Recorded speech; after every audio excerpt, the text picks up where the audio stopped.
Mesdames et messieurs, les membres du jury, chers maîtres, cher amphithéâtre Baudin, bonsoir.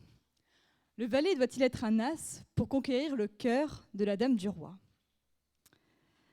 Avant de répondre à mon sujet, avant de tenter d'y répondre plus précisément, et pour provoquer un peu de suspense face à la ferveur immense, face à l'impatience grandissante que je sens chez vous ce soir, je voudrais revenir sur une chose que je vous ai dite la semaine dernière.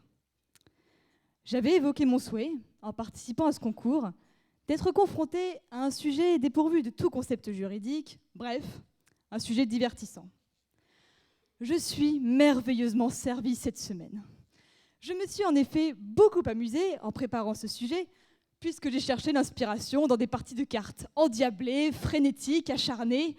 La belote n'a désormais plus de secret pour moi, et les valets de cœur, de pique, de trèfle et de carreau sont devenus mes meilleurs amis. Comme vous le voyez, ma vie sociale est au beau fixe. Cela étant dit, revenons au sujet qui m'amène devant vous ce soir. Le valet doit-il être un as pour conquérir le cœur de la dame du roi? Avant toute chose, une précision lexicale s'impose. Selon le Larousse, l'expression « être un as » est considérée comme familière. Je suis donc navrée, cher jury, pour cette familiarité. Le BDE est le seul responsable, je tiens à vous le rappeler. Cette expression est employée pour désigner une personne qui excelle dans une activité, un domaine quelconque. Par exemple, Michael Schumacher est considéré comme un as du volant. Yves Saint-Laurent est connu pour être un as de la mode. Maître Éric Dupond-Moretti pour être un as de l'acquittement. Et enfin, Monsieur le maire est évidemment connu pour être un as de la Constitution. Vous l'aurez compris, là, c'est une supériorité incontestable. Mais ce soir, c'est d'amour dont je suis venue vous parler, et plus précisément de séduction. En effet, mon sujet m'amène à m'interroger sur la manière de conquérir le cœur de la dame du roi. Or, de quelle dame parlons-nous?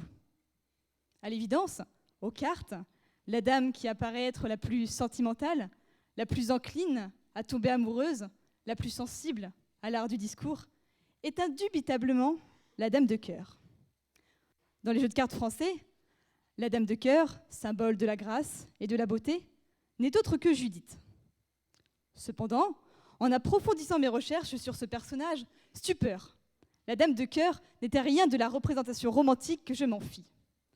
En effet, Judith est un personnage biblique qui, lors du siège de sa ville par les Babyloniens, séduit le chef ennemi, l'enivre et lui coupe la tête durant son sommeil. Autant vous dire que le valet ne devrait pas tenter de séduire cette femme-là.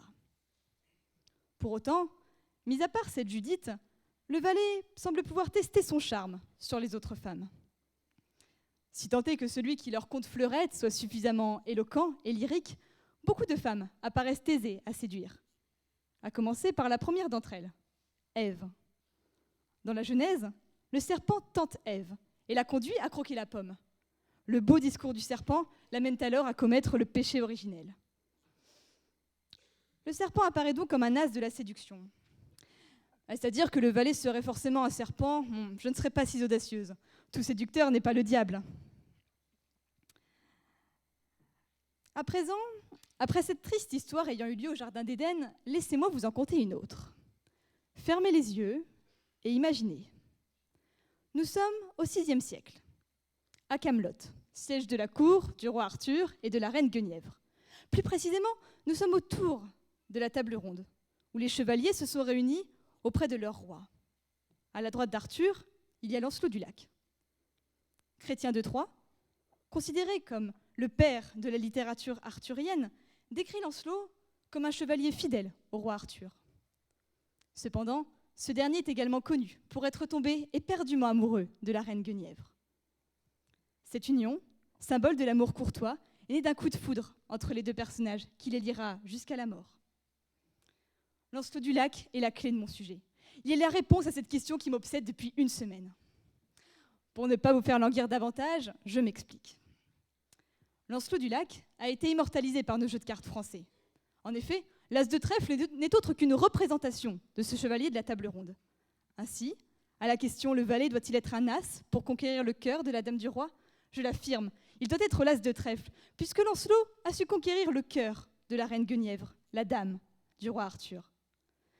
J'ai fini par forger ma conviction en écoutant MC Solar, qui chante en 1991 dans sa chanson Caroline, je cite, « Je suis l'as de trèfle qui pique ton cœur ». L'as de trèfle a donc le pouvoir de conquérir le cœur de la dame du roi. Est-ce à dire que seul ce dernier serait capable d'une pareille conquête ? J'en doute. Dans la littérature et dans l'histoire, d'autres personnages apparaissent comme des as de la séduction, capables de gagner le cœur de la dame du roi. Pour preuve, laissez-moi vous présenter le comte suédois Axel de Fersen. Ce personnage historique, connu pour sa grande beauté, vécut au XVIIIe siècle.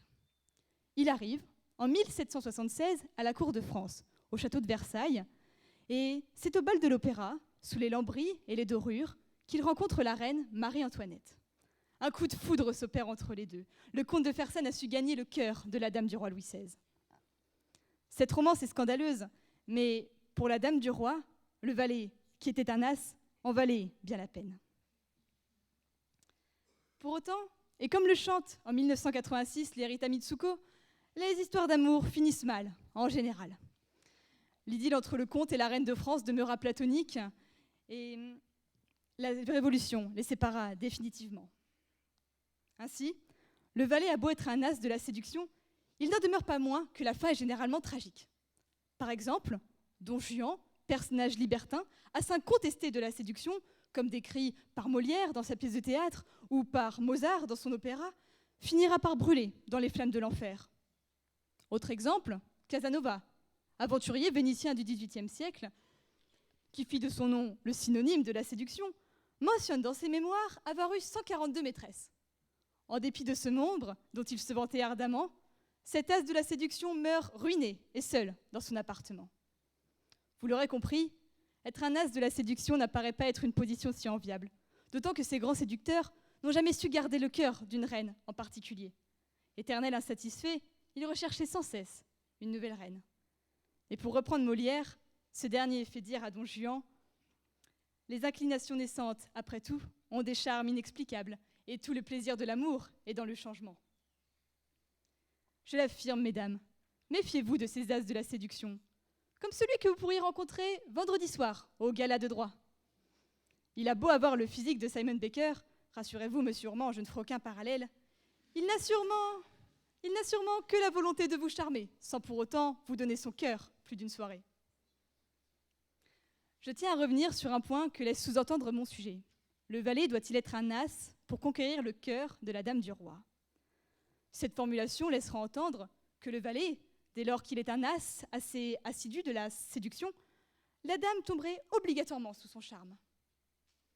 Si cette affirmation est vraie, pour une grande partie de la gente féminine, que Victor Hugo aimait qualifier de girouette qui ne se fixe que lorsqu'elle se rouille, elle semble connaître son exception. En effet, la dame juriste, bien trop au fait de la loi, ne se laissera jamais charmer par le valet le plus doué qui soit, car elle sait qu'elle doit à son roi respect, fidélité, secours et assistance, comme en dispose l'article 212 du Code civil. Même Lancelot du Lac, le valet de Trèves, se serait avéré incapable de détourner la dame juriste de son obligation de fidélité. Enfin, et pour conclure ma démonstration, je souhaiterais citer mon cher ami Henri-Dominique Lacordaire, homme religieux et éloquent du XVIIIe siècle, qui a su me porter chance lors du premier tour de ce concours d'éloquence. Lors de la 50e conférence de Notre-Dame de Paris, il s'exprime en ce sens. L'amour sans la vertu n'est qu'une faiblesse et un désordre. Moralité, le valet aura beau être l'as des as de la séduction, à l'instar du magnifique Jean-Paul Belmondo, le cœur de la dame ne se laissera jamais prendre par de belles paroles, puisque celui-ci appartient déjà à son roi. En tant que romantique convaincu, j'ai la faiblesse ou la naïveté de croire que le cœur d'une dame, dès lors qu'il bat pour celui de son roi, demeurera insensible au charme d'un valet, tout as qu'il est. Merci.